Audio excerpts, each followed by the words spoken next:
On the night of November 2nd, 1966, a salesman from Mineral Wells, West Virginia, named Woodrow Wilson Derenberger, was driving home after a business trip when his life changed. Did he ask you what you did for a living, where you worked? No, he asked me. He asked me if I worked for a living, and I told him that I was a salesman, and he told me that he was a searcher. A searcher. A searcher. But he didn't tell you what he was searching for. No, he didn't. But at 2 or 3 times he did tell me. He said, "Mr. Derenberger, look at me." And he said, "Do not be frightened. Look at me." I was very nervous. I was very upset after this happened. You believe in flying saucers? I have never believed in flying saucers before. I honestly never did believe in it. Do you believe in them now? I believe in what I seen last night. I don't believe it was a saucer, but I believe it was an alien, some kind of an aircraft or spacecraft or something. He would later tell a story that joined the long list of UFO accounts from that era, and he stood by that story for the rest of his life.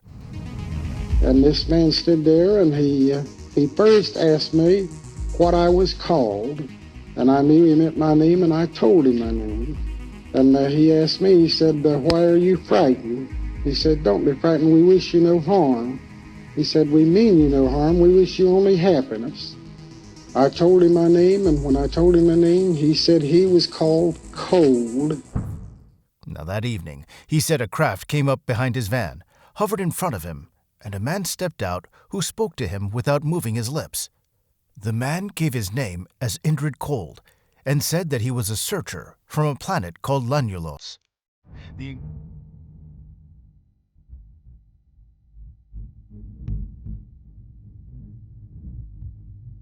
Whether or not you believe in unidentified flying objects or not is not the point. Whether you believe in what you hear or see on this program is not the point. We are here to talk to a man that allegedly did make contact with such an object within the Parkersburg area last evening. Mr. Derenberger, in your own words, would you please relate what happened last night? The encounter was short, but it did not end there. Derenberger reported more meetings over the following days. He talked about trips aboard the visitor's craft and a visit to an alien world. He even wrote a book about what he claimed to have seen. Across the decades, the name Indrid Cold, sometimes called the Grinning Man, became one of the better-known stories in UFO folklore. I just received 2 visitors carrying some devastating news. Indrid Cold, age 92, Demo Hassan, and Carl Ardo died today. If we wanted to send a message to, Indrid, he may have passed away, he may be in hiding, but to him or even his sons that have taken over, how do we do that? What would be the best way? Through me. The basic facts Derenberger reported are simple. He was driving on Route 77 near Parkersburg around 7:30 p.m. when something hit his mirror, then passed his van and stopped in front of him. He described the object as a dark, cigar or tube-shaped craft with a bulge in the middle and a steady hum. A door opened. A man who looked ordinary walked out, approached Derenberger's window, and communicated without moving his mouth. Derenberger said the man smiled a lot and said telepathically, "We mean you no harm." He gave the name of Cold, or Indrid Cold. After a brief conversation, the man returned to his craft, which shot up and disappeared. Derenberger was shaken, but he was also precise about details when he later told the story in public settings and to reporters. He went home, told his wife, and then contacted local police. The next day, according to his account, the visitor returned. Word spread quickly. Reporters showed up. Researchers and curious locals followed. In a short time, the story moved from a single highway sighting into a broader cluster of reports across the region, and in some accounts, beyond. A complicating factor in this episode is that similar or related sightings occurred in other places around the same time. Now, days earlier, on October 11, 1966, a cluster of reports came out of the Elizabeth, New Jersey area. Witnesses there described a bright, white, car-sized light that nearly hit a TV tower, and patrol officers said that the light blinded them for some minutes. The light was brilliantly white. It lit up the whole area for about 300 yards. In fact, it blinded me when I got out of the patrol car to look at it, and I couldn't see for about 20 minutes afterwards. On the same night, other witnesses told of a cylinder-shaped object landing and of two ordinary-looking men who stepped out and spoke in an odd dialect. Teenagers reported seeing a very large man with a broad grin and glittering green overalls. John Keel, a New York writer and investigator who was already collecting reports from that region, later linked these accounts and labeled the figure the Grinning Man. Now, Keel saw a pattern between the New Jersey sightings and Derenberger's report and began to connect them in his writings. John Keel was a well-known figure in the field. He had been investigating what he called ultra-terrestrial phenomena and had written about other unusual events in the region, most famously sightings of the Mothman in Point Pleasant, West Virginia, which began in mid-November 1966. The Mothman reports and Derenberger's Indrid cold story came out at roughly the same time and within a short drive of one another. Keel was in the area for the Mothman investigation and paid attention to other odd reports that clustered nearby. He eventually wrote about the Grinning Man and Indrid Cold in his book work. Keel's interest helped move the cold story into the wider public conversation. Now, Derenberger's own account included more than the highway meeting. He said he was contacted telepathically that night, told details about a planet called Lanulos, and then met the visitor again in the days that followed. He described being invited aboard a craft and given a brief tour. He claimed to have been shown displays, panels, and devices that he could not explain, and to have been offered trips to other places, including a trip that took him over the Amazon and then to Lanulos itself. In Derenberger's telling, Lanulos was a peaceful world where people lived long lives, practiced telepathic communication, and valued community. He said the visitors saw themselves as part of a larger mission of contact and hoped to share ideas about cooperation and honesty. Now, Derenberger went public quickly. TV producers came to his town, and he appeared on local and national programs. For a time, he was a figure of intense curiosity. People queued at his house to get his story, and researchers and journalists pressed him for detail. Attention rose faster than any private life could handle. Derenberger's family felt pressure. His children faced teasing and harassment at school. His marriage struggled under the strain. He lost his job. His wife moved with the children to Cleveland. Derenberger released a book, Visitors from Lanulos, in 1971, where he collected his accounts and included appendices with police reports, notes, and even material his publisher and he thought might support the claims, such as a supposed intergalactic alphabet and a brain scan. Now, he stayed firm about what he had seen and experienced. The story grew with time. Derenberger named crew members and described repeated visits. He said that he had met crew figures like Carl Ardo, Tani, Daryl, and Indrid's wife, Kimmy. He described a flagship or mothership and travel that zipped past the moon and Saturn before landing on Lanulos. He said the ship docked with a larger vessel and that they passed close to the moon's surface. He described cities, moving sidewalks, department stores, agriculture, and technology like hover vehicles and automated homes powered by what he called nuclear energy. He described Lanulan's social structures, education until the late 20s, long lifespans, organized work according to family need, and dress choices that differed from Earth's. He also reported conflict with other alien groups he called humanoids, a type that, according to his account, sometimes stole and abducted. A central element of Derenberger's message was that Indrid Cold wanted people on Earth to know about other worlds and to be ready for honest disclosure from governments. According to Derenberger, his visitors urged openness and an end to secrets about contact. He said they wanted people to learn telepathy and to move away from war, greed, and discrimination. Derenberger considered his role to be a witness with a responsibility to speak. As with many UFO reports, the Indrid Cold story attracted both believers and critics. Some researchers accepted parts of the story and treated Derenberger as sincere, even if not all elements were taken literally. Others found clear problems in the narrative. Skeptics pointed to several inconsistencies and cultural borrowings that weakened the claim that the story is a straightforward account of literal events. Now, one set of objections notes that many of Derenberger's descriptions borrow heavily from the technology and cultural expectations of mid-20th century Earth. The ship's door, for example, reportedly closed with a heavy thunk and had visible hinges. Windows displayed symbols in blue light. The craft at times emitted flames from the sides. Now, these details suggest an interpretation rather than evidence of a truly alien design. Observers also note that Derenberger's account of an instant print camera mirrors contemporary technology like the Polaroid, which was already known to the public. Now, this point is not trivial. When alleged alien tech is described in terms easily recognizable from the witness's own era, questions arise about how much the witness is reporting raw, unfamiliar observation, and how much they're just filling gaps using familiar categories. Cultural details in Derenberger's account also reflect the social climate of the 1960s. Lanulos, as he described it, was a religious society that worshipped a universal god and celebrated familiar Earth holidays like Christmas on December 25th. Its social structure emphasized equality and communal responsibility, echoing some popular hopes and critiques of the period. Skeptics say this suggests projection.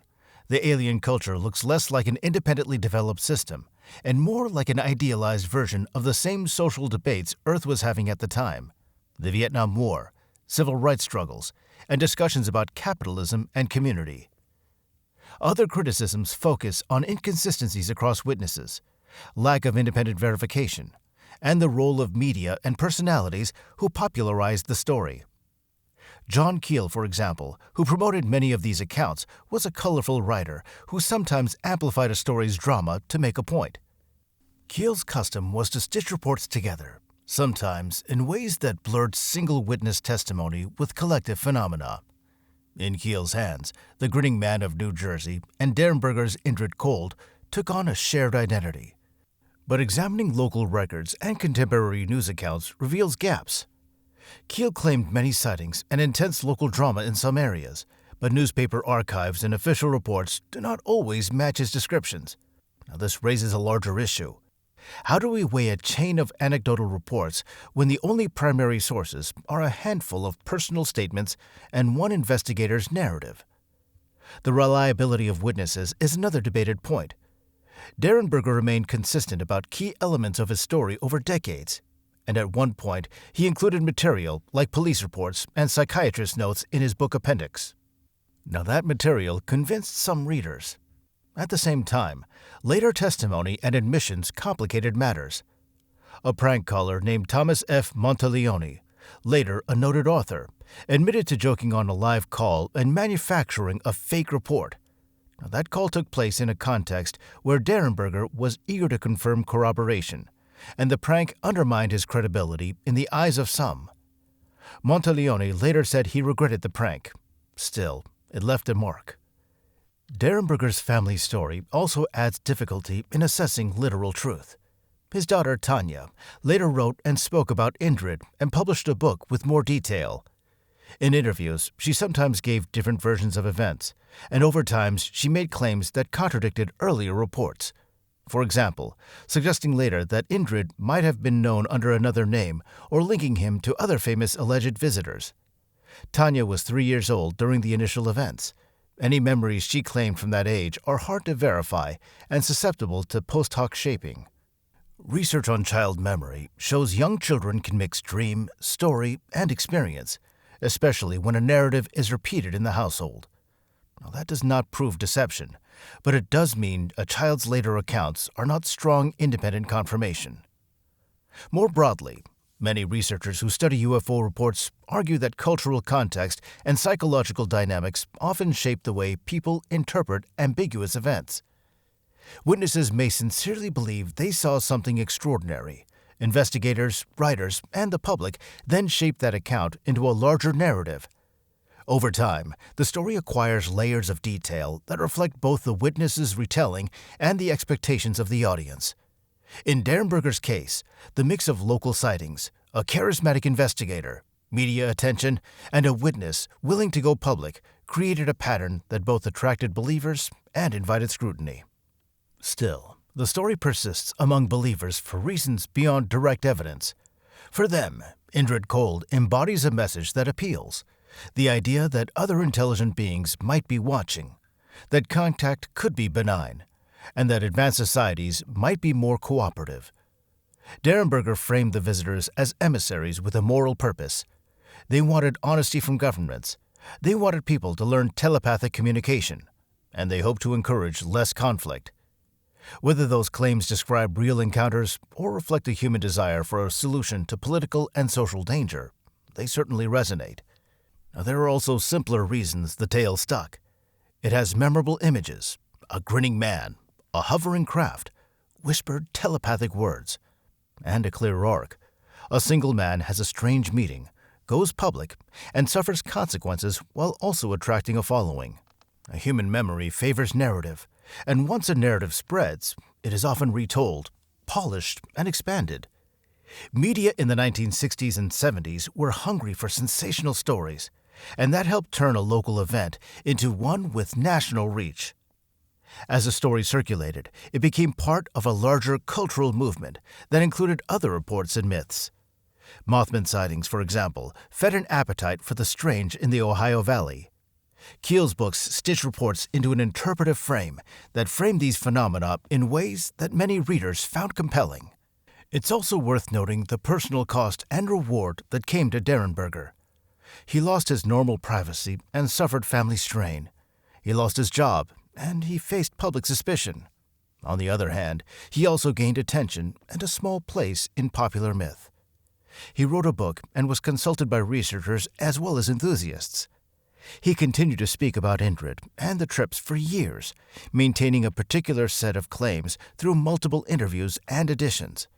Now, that durability can be read two ways, as evidence of deeply held belief or as evidence of a commitment that encouraged embellishment. We can list specific points of skepticism, taken together, that most skeptics use to discount Derenberger's account. First, several of the technological descriptions sound like mid-century artifacts.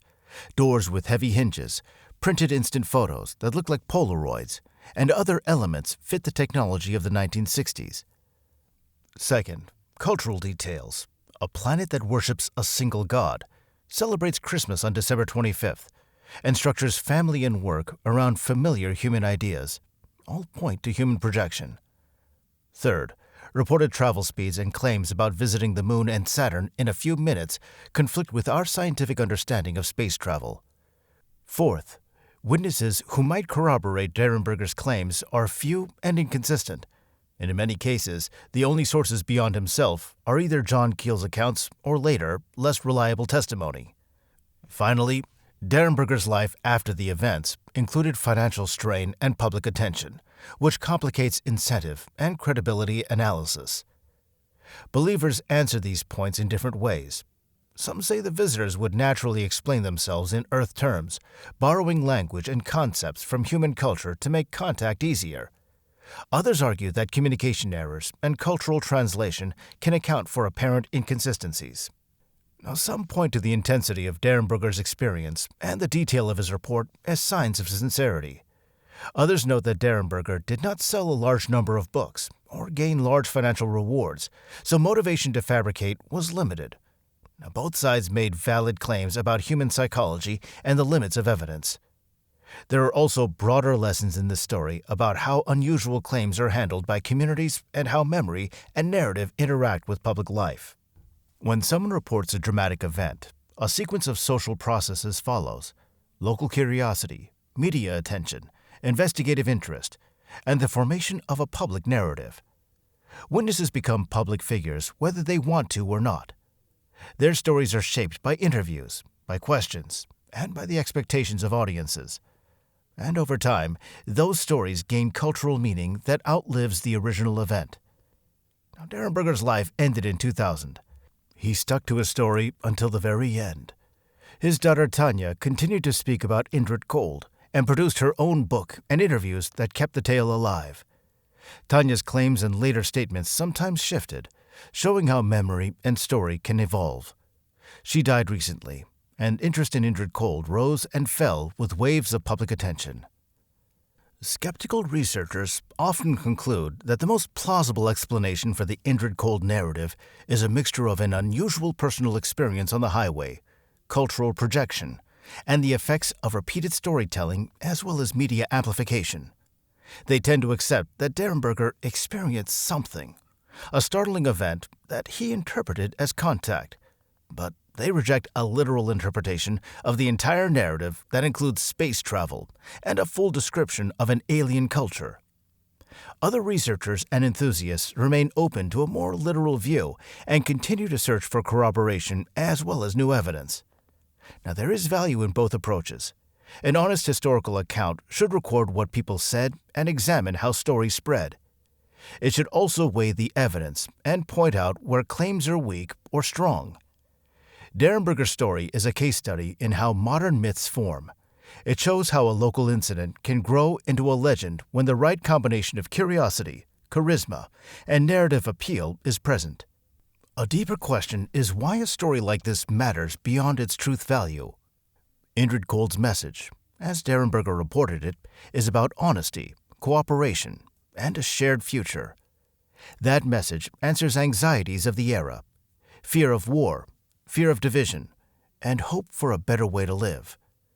Whether or not the events happened as told, the story served as a vehicle for those hopes. For some people, that alone makes it worth remembering and retelling. At the same time, that usefulness makes careful inquiry important. When a story offers comfort or a blueprint for how to live, we should still test its claims.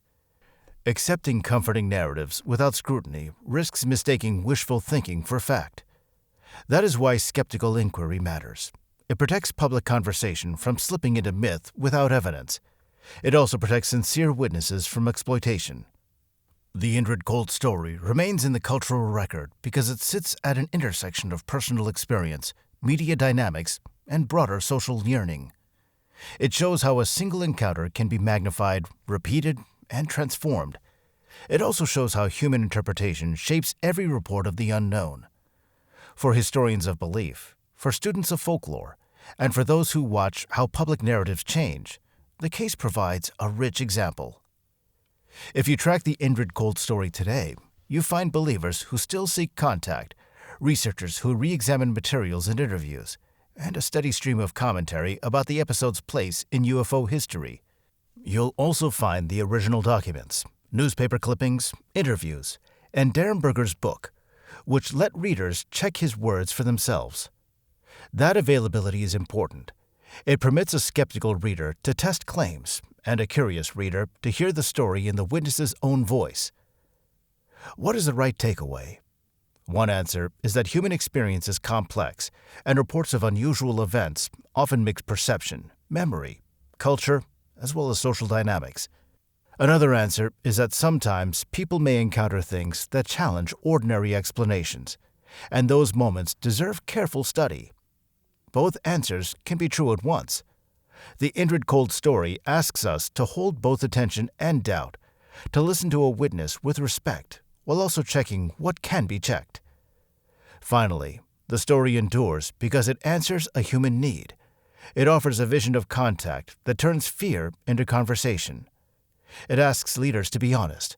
It suggests that other possibilities exist.